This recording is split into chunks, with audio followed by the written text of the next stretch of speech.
Il flotte dans l'air en ce moment un parfum de guerre froide. Et c'est en toute logique que l'actualité nous donne souvent l'impression d'être immergé dans un James Bond. En quelques jours, les États-Unis d'Amérique ont été pris dans deux feuilletons géopolitiques pleins de mystères et d'intrigues, en tout cas palpitants. Les accusations de sabotage du gazoduc Nord Stream 2, proférées par un journaliste d'investigation à la carrière ponctuée d'énormes scoops et de controverses, Seymour Hersh, et l'affaire du ballon dit espion, abattu au large de la côte atlantique américaine. Sur ces deux affaires, la polémique a battu son plein avec son lot de faucons et d'affirmations difficiles à prouver complètement. Chris D. Politico Boy, journaliste et ingénieur, auteur d'une newsletter Substack de plus en plus consultée et co-auteur du livre Les illusions perdues de l'Amérique démocrate, est avec moi par la magie de la visio pour faire le point sur ces controverses vues des États-Unis. Salut Chris. Bonjour Théophile. Alors, je voudrais qu'on commence à parler de l'affaire du ballon chinois, supposé espion, qui a précipité une crise diplomatique entre Washington et Pékin. Peux-tu nous résumer cette affaire ? Ouais, donc c'est une affaire qui commence il y a une semaine à peu près, quand le Pentagone, donc les services américains, ont informé la presse qu'ils avaient repéré un ballon chinois qui survolait le territoire américain depuis déjà plusieurs jours, en qualifiant ce ballon de ballon espion. Et donc ça a créé une grosse polémique aux États-Unis parce que donc l'opposition et la presse se demandaient mais pourquoi est-ce qu'on est prévenu que plusieurs jours après qu'il a été repéré et qu'est-ce qu'on va en faire? Et comme c'est un ballon qui en fait est visible à l'œil nu, bah, c'était un peu difficile pour l'administration Biden de l'ignorer et de faire comme si c'était quelque chose de passager. Et donc, pendant plusieurs jours, les médias et le Pentagone a continué d'informer la presse et les Américains de la localisation géographique du ballon.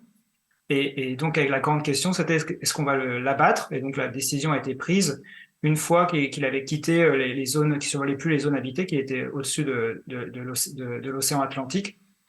Et donc, il y a eu un peu une mise en scène de la destruction du ballon aussi, puisque ça a été fait par des chasseurs F-22 qui sont assez controversés aux États-Unis. C'est la première fois qu'ils étaient engagés dans un véritable combat, et donc il y a eu un peu tout un show aussi avec ça, avec la destruction du ballon.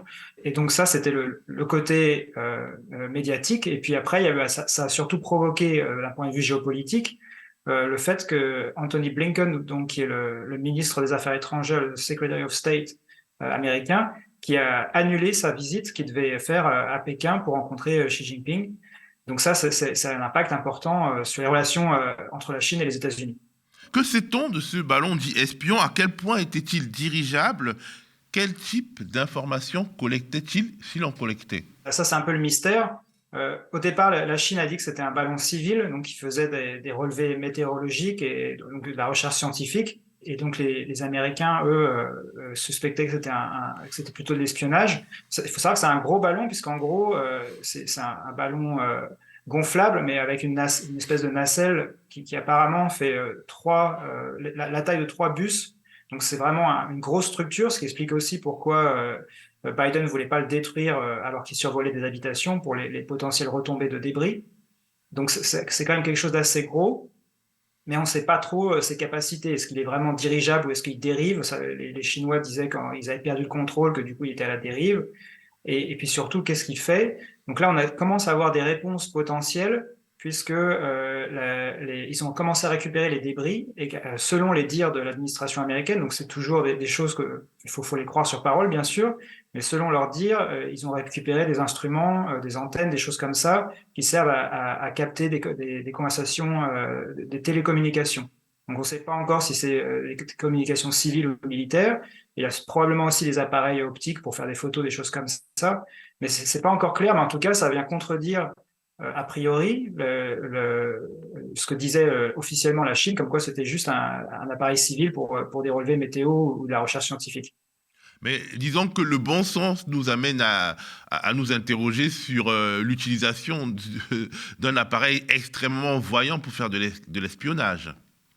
Oui, alors ce que j'ai cru comprendre, c'est qu'en fait, c'est des ballons qui survolent à une certaine hauteur, qui n'est pas régie par les mêmes traités internationaux. Donc en théorie, ils auraient le droit d'être là où ils sont. Ce serait plutôt un spécialiste qui pourrait détailler ça.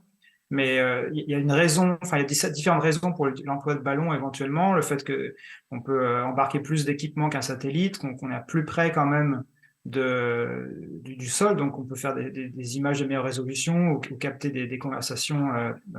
Mais c'est vrai que ça fait un peu double emploi avec d'autres techniques, que ce soit ce que fait la NSA avec les antennes ou ce que font la Chine et les États-Unis avec les satellites. Donc c'est pas clair non plus quel est l'avantage et le but de ces ballons dirigeables. Mais apparemment, il y en a de plus en plus qui sont déployés et c'était pas le premier selon l'administration américaine qui dit qu'ils avaient repéré déjà 3 ou 4 ballons, trois il me semble, pendant l'administration Trump. Et donc ça, c'était un peu une façon aussi de dire aux républicains que Trump aussi avait été confronté à ça et qu'il avait rien fait. C'était une manière de répondre aux critiques qui disaient que Biden avait mis trop de temps à détruire le ballon. Parce qu'en fait, forcément, une telle polémique, même si elle est d'abord internationale, ben, elle a des résonances internes dans le jeu de qui est le plus fort, qui est le plus compromis avec les Chinois, qui est le plus faible entre les démocrates et les républicains. Voilà, parce qu'en fait, faut savoir qu'aux États-Unis, il y a vraiment un discours politique qui est bipartisan, qui est tenu par les deux partis, de s'opposer de plus en plus à la Chine, que ce soit un point de vue commercial ou militaire avec la question de Taïwan. Et donc, c'est un peu une course à qui sera le plus hostile ou le plus intransigeant avec la Chine. Et donc, le parti républicain est celui qui montre d'habitude plus les muscles. Donc, c'était aussi une occasion pour eux d'accuser Biden de laxisme. Et c'est aussi pour ça que le ballon a été détruit, pour que Biden puisse contrer cette attaque politique. On a vu aussi que ça dépassait la sphère juste des partis, parce qu'il y a eu beaucoup d'images de républicains, de Trumpistes qui se sont pris en photo avec leur fusil pointé vers le ciel, ce qui est un peu ridicule, puisque la portée n'est pas suffisante pour toucher le ballon, mais ça dit quelque chose de ce qui se passe aux États-Unis avec cette question, avec le rapport à la Chine et les tensions entre les deux partis, les deux camps politiques aussi, oui. C'est Et une ce qui sorte explique de... d'ailleurs pourquoi Blinken a annulé sa visite en Chine. Ça devenait difficile politiquement d'aller rencontrer les Chinois alors qu'il y avait ce ballon qui survolait le territoire. C'est une sorte de mise en scène de la belligérance ou du moins de la volonté de belligérance parce que tout cela s'inscrit dans une atmosphère de regain de tension entre Pékin et Washington et on a envie de se demander d'ailleurs ce que Anthony Blinken allait faire en Chine et est-ce qu'il y a des groupes d'intérêt qui avaient intérêt à ce qu'il n'y aille pas. Oui, parce qu'en fait, la visite de Blinken, c'était censé, entre autres, parler de mettre en place des processus pour éviter des escalades militaires entre les deux pays, un peu comme un téléphone, une ligne téléphonique particulière ou des différents systèmes pour éviter justement que dans des accidents de ce type, les deux puissances surréagissent. Donc pour éviter tous ces dérapages. Donc c'était quelque chose qui apparemment les Chinois voulaient vraiment faire. Donc c'est pas les États-Unis qui voulaient absolument cette visite, c'était plutôt la Chine. Mais c'était quelque chose qui s'inscrivait voilà, dans une sorte de désescalade des tensions. Et en fait, ce qu'on voit, c'est que la nouvelle comme quoi le ballon était au-dessus des États-Unis, ça a été diffusé par les services américains, le Pentagone, à la presse et juste avant la visite. Donc, est-ce que enfin, ça pose la question pourquoi le dire maintenant? Ils auraient pu attendre 2 jours de plus ou le faire 2 jours plus tôt. Il y a la suspicion un peu que ça a été instrumentalisé pour empêcher la visite de Blinken. Alors, on peut se dire que de toute façon, espionnage pour espionnage, les Américains espionnent aussi les Chinois d'une certaine manière. Ah oui, c'est un peu le paradoxe, c'est que les Américains s'offusquent énormément d'un ballon gonflable, alors que eux, ils ont leur programme de drone qui fait qu'ils non seulement ils espionnent, mais ils frappent des pays comme ça, répandent un peu la terreur dans certains pays, plus ou moins avec l'accord des dirigeants du pays, mais pas toujours. Et puis il y a les programmes d'espionnage américains qu'on connaît, la NSA avec tout ce qui avait été révélé par Edward Snowden, donc l'espionnage des dirigeants européens. Et donc c'est pareil avec les Chinois et les États-Unis ont bien sûr leur programme de satellite, etc. Pour espionner la Chine. Et il y avait eu un accident un peu similaire dans début des années 2000, sous la présidence de George Bush, où c'est un avion espion américain qui avait percuté dans l'espace aérien chinois, un chasseur chinois, un avion de chasse donc militaire chinois. Et donc l'avion américain avait dû se poser en catastrophe et donc il y a eu tout un tas de négociations et les Américains avaient dû s'excuser pour récupérer l'équipage de l'avion à l'époque. Donc comparé à ça, le ballon dirigeable, c'est pas un événement particulièrement tragique, quoi. Mais disons que c'est un épisode, c'est un feuilleton qui nous montre que nous sommes passés d'une ère de la conflictualité latente entre Chinois et Américains, entre Américains et Russes aussi. Alors l'autre nouvelle, justement, en parlant de la guerre en Ukraine, la Russie, de tout cet environnement géopolitique, c'est le gazoduc Nord Stream 2, la polémique sur le pays qui est responsable de son sabotage, elle a rebondi cette semaine aux États-Unis. Oui, parce qu'il y a eu un journaliste assez connu, dont tu parlais, Seymour Hersh, qui a publié une enquête sur sa newsletter Substack, où il détaille comment, selon lui, les États-Unis auraient détruit le gazoduc Nord Stream 2 et aussi le Nord Stream 1 d'ailleurs, donc les deux gazoducs qui relient la Russie à l'Allemagne et donc qui étaient une des sources principales d'approvisionnement en gaz avant le conflit ukrainien.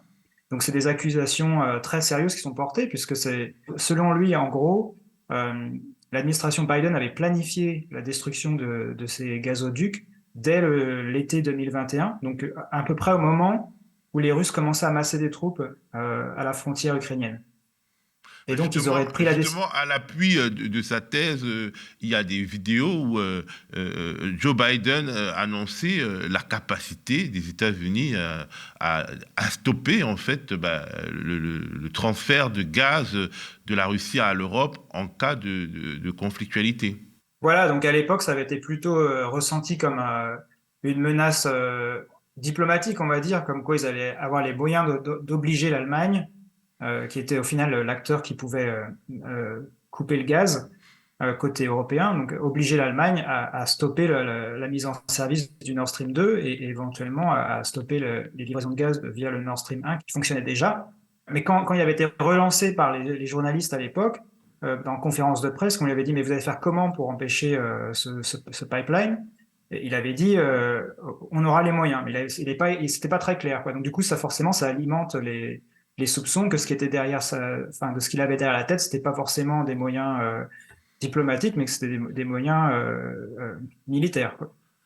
Alors, comment les révélations, en tout cas les révélations supposées de Seymour Hersh, ont été reçues aux États-Unis? Parce que ici, en France, c'était un peu sous les radars. Les grands médias n'en ont pas beaucoup parlé. Mais comment cette enquête, qui est sortie d'une manière particulière, puisqu'elle est sortie sur une newsletter Substack et non dans un grand média, dans les grands médias avec lesquels Seymour Hersh collabore, notamment le New Yorker, comment ça a été reçu justement là-bas aux États-Unis? Ouais, tout à fait. Donc, il y a différentes réceptions. Déjà, il faut voir en France, il me semble qu'il y a eu une dépêche AFP qui a été reprise par la Tribune et le Courrier international aussi a fait un article. Mais c'est vrai que c'est pas quelque chose qui est sorti beaucoup. Aux États-Unis, c'est un peu pareil dans le sens où la presse, ce qu'on considère la presse mainstream, donc le New York Times, le Washington Post, etc., à ma connaissance, n'en ont pas encore parlé. Et donc, il y a eu, par contre, des reprises dans la presse indépendante, et en particulier aussi, c'est pas la presse indépendante pour le coup, mais Fox News, qui a ouvert son principal JT de Tucker Carlson, qui lui-même est un journaliste pas forcément très fiable, ou qui distord pas mal les faits, mais donc qui a fait toute l'ouverture de son JT sur ça. Explique-nous un Et peu ce que c'est que Fox News, tout le monde ne sait pas. la Fox News, c'est la chaîne d'information continue la plus regardée aux États-Unis. Donc, le JT en question, c'est de loin le JT le plus regardé aux États-Unis. Mais c'est une chaîne qui est très conservatrice, qui était pro-Trump et qui est maintenant, enfin, qui est toujours pro-républicain, qui a été créée et qui est dirigée par des cadres proches du Parti républicain. Donc, c'est un média très partisan avec un agenda très politique et plutôt classé à l'extrême droite maintenant, compte tenu de la dérive du Parti républicain lui-même. C'est pas quelque chose qui est considéré en général comme un média mainstream, même s'ils ont eux-mêmes leurs journalistes, leurs enquêtes, dans certains domaines, ils sont très pointus, dans d'autres, c'est plus une presse d'opinion. Et donc le JT en question, c'est plutôt de l'opinion que de l'information d'ailleurs, le JT de Tucker Carlson, mais ça a un poids important dans le paysage politique américain.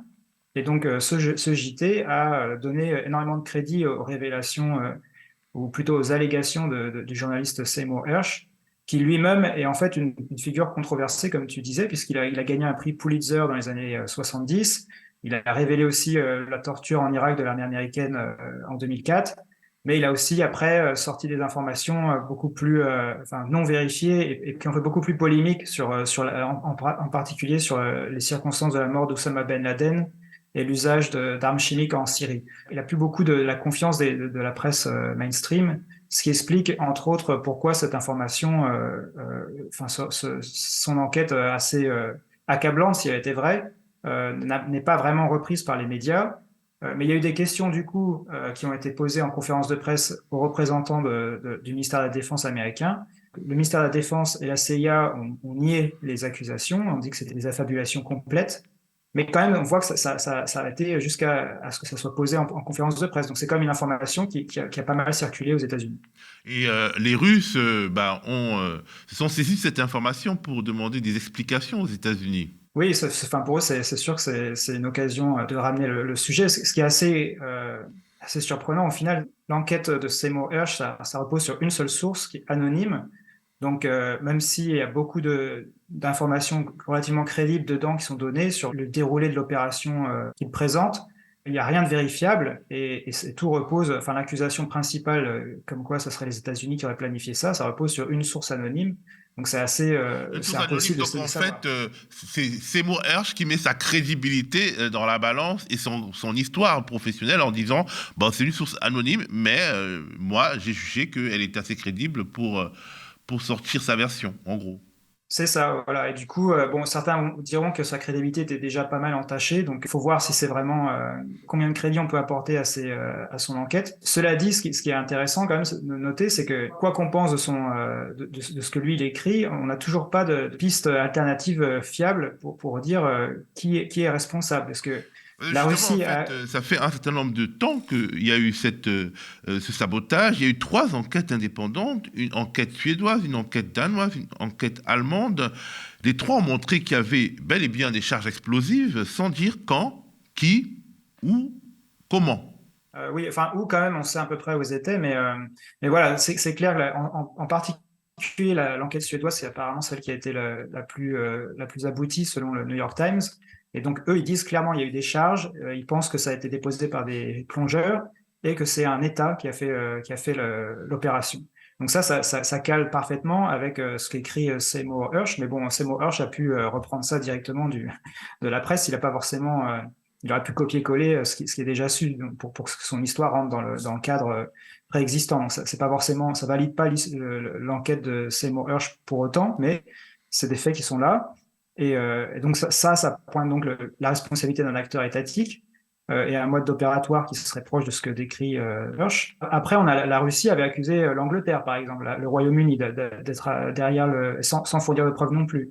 Donc c'est assez compliqué de savoir qui est derrière ça. On peut quand même noter aussi que désormais, les États-Unis, il y a eu deux fois des articles dans le New York Times qui montraient que les États-Unis sont de moins en moins convaincus ou on pourrait pratiquement dire convaincus que c'est pas les Russes, parce que le New York Times s'interrogeait du fait que les Russes sont en train de tenter de réparer le pipeline et que ça va leur coûter une somme astronomique. Donc du coup, pourquoi aurait-il détruit le pipeline si c'est pour le réparer après et dépenser une fortune? Ça, c'est un premier point. Et avant, il y avait eu des révélations de la presse américaine, mais encore une fois basées sur des sources anonymes, mais cette fois-ci sur de multiples sources anonymes, européennes et américaines, qui disaient que en fait, les services de renseignement américains n'avaient pas trouvé la moindre preuve ou le moins de début d'indice comme quoi ça serait les Russes qui étaient derrière ça, que la NSA qui écoute les conversations russes tout le temps, qui a su prédire à quel moment exactement allait commencer la guerre en Ukraine, n'aurait pas trouvé le moindre élément pour incriminer les Russes. Donc du coup, ça paraît impossible que ce soit les Russes qui aient fait le sabotage, mais ça laisse ouvert encore plusieurs options pour savoir qui est derrière ça. Et donc, bah, du coup, c'est ce vide qui est assez étonnant quand même, cette incapacité de ces enquêtes à trouver le coupable qui, justement, donne de l'espace aux enquêtes comme celle de Seymour Hersh. Oui, et toutes les thèses un peu conspirationnistes, si tu veux, mais après, c'est vrai que les États-Unis sont un peu le coupable idéal dans le sens où il y a toutes les déclarations qui ont été faites avant et aussi après, puisque après les faits, il y a donc Anthony Blinken qui avait qualifié la destruction du pipeline une opportunité stratégique exceptionnelle pour les États-Unis, ce qui est vrai, puisque c'est eux qui ont en gros remplacé le gaz russe par le gaz de schiste américain, via le gaz liquéfié. Et puis, il y a une des principales diplomates américaines aussi, Victoria Nuland, qui avait déclaré au Sénat américain, donc, lors d'une audition, qu'elle se félicitait, et la Maison-Blanche se félicitait de savoir que le pipeline était désormais un tas de ferraille au fond de l'eau. Entre les déclarations avant, comme quoi, et donc c'est pas que Biden, c'était aussi Mike Pompeo sous Donald Trump, donc, qui était le prédécesseur d'Anthony Blinken, qui avait dit aussi qu'il ferait tout ce qui est en leur pouvoir pour stopper le pipeline. Donc il y a ces déclarations avant, et puis il y a un peu les congratulations après, qui font que ça donne beaucoup d'éléments aux personnes qui veulent mettre en cause les États-Unis sur ce dossier. Merci beaucoup, Chris, pour tous ces éclairages. Je rappelle donc que tu es journaliste ingénieur, auteur de la newsletter, du newsletter sur Substack, qui est de plus en plus consulté, et co-auteur du livre Les illusions perdues de l'Amérique démocrate. Merci.